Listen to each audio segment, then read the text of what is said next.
हिंदी और मराठी भाषा का विवाद इतना बड़ा है कि महाराष्ट्र के कुछ सो कॉल्ड मराठी भाषा के संयोजक और उनके संरक्षक लोग खड़े हो गए हैं और उत्तर भारतीयों के साथ साथ उन तमाम लोगों को जो हिंदी में बात करते हैं मारना, पीटना और वहां से भगाने की प्रक्रिया में लग गए हैं। मैं आज इस बात पे मैं चर्चा करने के लिए आया हूं क्योंकि मैं अभी हाल ही में मुंबई घूम करके भी आया और वहाँ की स्थितियाँ कुछ ये रही कि मैं अपने पुराने बहुत सारे महाराष्ट्र के दोस्तों से भी मिला जो ओरिजिन से मराठी हैं, उन लोगों से मिला, उनसे बात की। तो उनसे मैंने पूछा कि मेरे हिंदी बोलने से आप लोगों को कोई आपत्ति है, नहीं है? तो इस पे उनकी जो व्यक्तिगत राय थी वो ये थी कि नहीं, हमें कोई आपत्ति नहीं है, ये सिर्फ और सिर्फ पॉलिटिकल रोटी सेकने का एक एजेंडा है।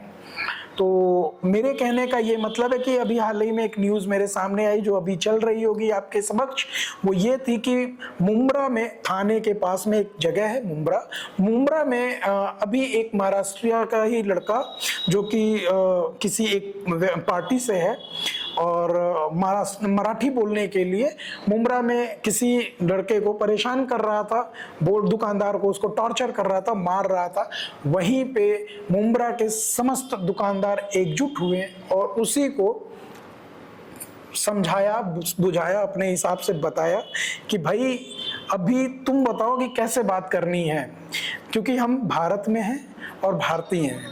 और ये वीडियो में आपको दिख रहा होगा कि उसको पहले पीटा गया है उस लड़के को और बाद में उसको हिंदी में माफी मंगवाई गई है और बताया गया है कि नहीं, अगर आप एक देश में हैं, एकजुट हैं, तो हिंदी में बात कर सकते हैं। अगर सरकार आपका साथ नहीं दे रही है तो आपको अपना हाथ, अपना विकास करना पड़ेगा। दूसरी चीज है कि अगर महाराष्ट्र सरकार ये चाहती है कि हिंदी हर जगह पे लागू रहे, तो मैं मुंबई के मेट्रो स्टेशनों पे जब ट्रैवल कर रहा था वहाँ पे सिर्फ दो भाषाओं में चीज़ों को, संकेतों को बताया जा रहा था। एक हिंदी थी, एक मराठी थी और दूसरी इंग्लिश थी। तो अगर समस्त मराठी भाषियों को मैं ये कहना चाहूँगा कि अगर आपको लगता है कि हिंदी यहाँ की लैंग्वेज नहीं है तो भाई इंग्लिश भी यहाँ की लैंग्वेज नहीं है। तो आप एक काम करो ना कि मराठी में ही सारी प्रोग्रामिंग करना स्टार्ट कर दो, आप मराठी में ही सारे लैंग्वेजेस को एक साथ वो कर दो, अजान के लिए आप मराठी में करवाना स्टार्ट करवा दो।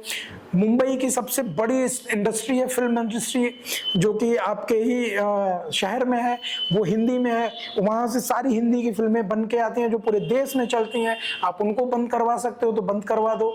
आप नरेंद्र मोदी जी को मना कर दो क्योंकि वो हिंदी में बात करते हैं, वो गुजराती में बात करते हैं, उन्हें मराठी नहीं आती है। आप अमित शाह को मना कर सकते हो तो मना कर करके दिखा दो। आप किसी एक ऐसे पर्टिकुलर आदमी को मना कर सकते हो जो सच में, आप अनिल अंबानी को मना कर दो, मुंबई में रहते हैं, शाहरुख खान को मना करो, नहीं कर सकते हो क्योंकि आपकी क्षमता में नहीं है। आप सिर्फ ऑटो वालों को मार सकते हो, आप सिर्फ रिक्शा वालों को मार सकते हो, आप सिर्फ उन दुकानदारों को मार सकते हो कहीं ना कहीं बंधे हुए हैं आपसे।